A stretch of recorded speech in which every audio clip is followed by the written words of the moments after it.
So I recently got around to playing Celeste, and to say it took me somewhat by surprise would be a bit of an understatement. I was well aware of its esteemed reputation when I sat down to play it for the first time, but it still managed to bowl me over. It's easily the best game I've played all year, it's probably the best 2D platformer I've ever played. I was also surprised, however, by the game's story.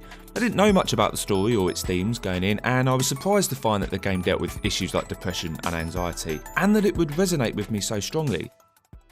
You see, in the last couple of years, I've found myself struggling from stress, anxiety and depression, mostly as a result of events in my life that were largely outside of my control. A demanding and stressful job with an incredibly toxic boss, which ultimately ended in the company I worked for going under and me being made redundant. And at the same time, I found myself in the middle of a housing issue which nearly left me homeless, and this all happened as I'd started a new family with 2 young children. If any of you were wondering why I didn't release a video for 3 years, those are mostly the reasons. Ironically, 2020 was the year everything was supposed to improve.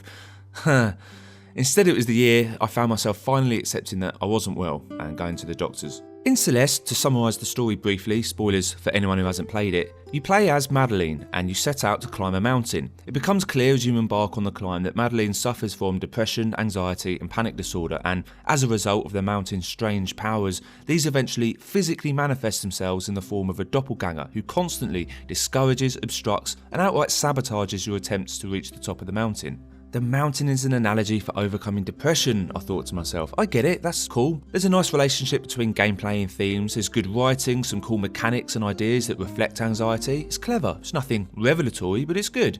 And then something happened, something that really caught me off guard and ended up having such a lasting impact on me that I wanted to make this video to talk about it. Towards the game's final act, despite Madeline's best efforts to fight and overcome her doppelganger and reach the top of the mountain, she fails. The part of her, as she refers to it as, finally gets the better of her and she falls off the mountain, all the way down to the bottom. At the end of the second act, the character finds themselves at their lowest point, but it's what Madeline does next that really stuck with me. She doesn't give up, but she doesn't just try to do it again but better. She learns to work with her doppelganger instead of against it, so they both become stronger and achieve what was previously impossible. Instead of fighting the part of her that's holding her back, instead of perceiving it as an enemy, she recognises the fears and anxieties that it, or she, has and accepts them. She embraces a part of herself that she spent the entire game running from or fighting. See, the hardest part for me wasn't recognising and accepting that I had depression, it was accepting that it wasn't going to go away on its own. I didn't want to go to the doctors and go on medication. I felt like I knew what caused my depression. It was the very specific circumstances I was in, the job I had, my living situation. I thought that by fixing those problems, I would get better. But it didn't work out like that. After months and months of having a new, better, less stressful job with a great employer and a lovely home where I felt settled with my family, my mental health wasn't improving. If anything, it was getting worse. And accepting that I wasn't going to just get better naturally was the hardest thing for me to come to terms with. A feeling that I was broken, that I was never going to be myself again, and that my kids would never grow up to know the real me.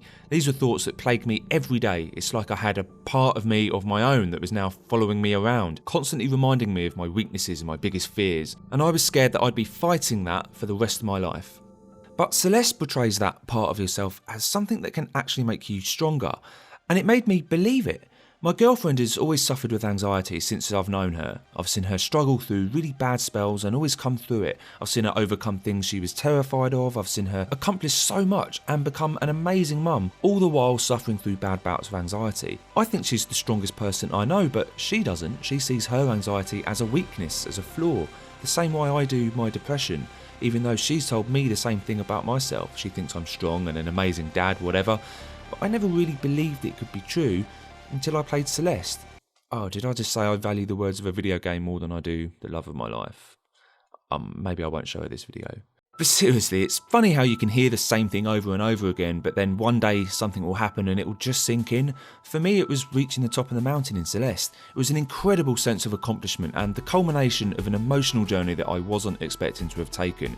Each level is so expertly designed that what at first can appear as daunting and overwhelming can quickly feel achievable after a few goes of working out what needs to be done. The controls are so watertight and accessible that there's never any cheap deaths, no dodgy mechanics, no luck or catching a break. If you finally beat a level, it's it's 100% because you did it.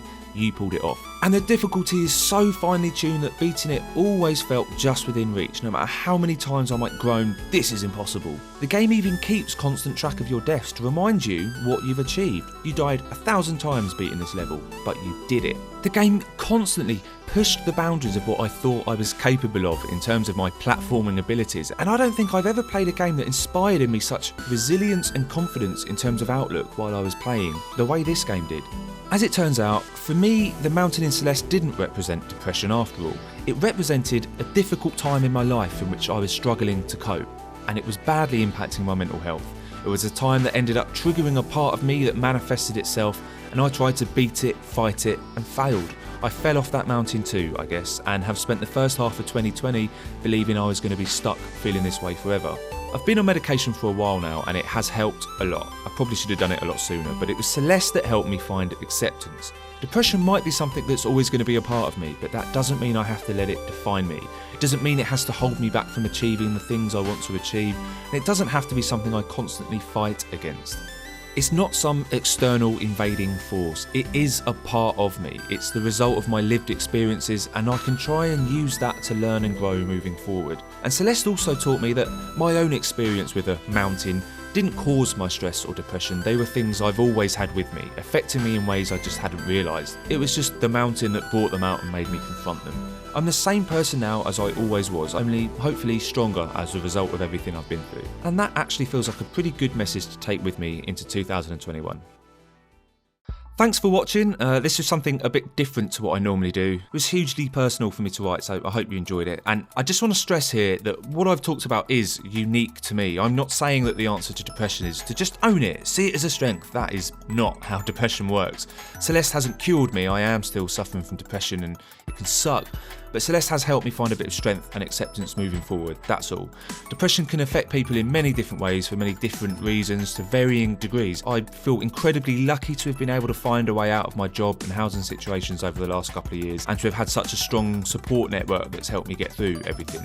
Not everyone is that lucky, and it's important to be mindful that everybody's situation is unique, and that's all this video was. My takeaways from a game that were unique to my experiences at the time I played it. It's absolutely not my intention to invalidate anyone else's experiences with mental health and how they've been dealing or coping with that. Anyway, like I said, I hope you've enjoyed the video. Thank you for watching. Make sure you subscribe for more. Follow me on Twitter @ThinReaper, and if you would like to support me, you can do that over on Ko-fi. I'll put links in the description. Thanks for watching and see you again soon. Cheers.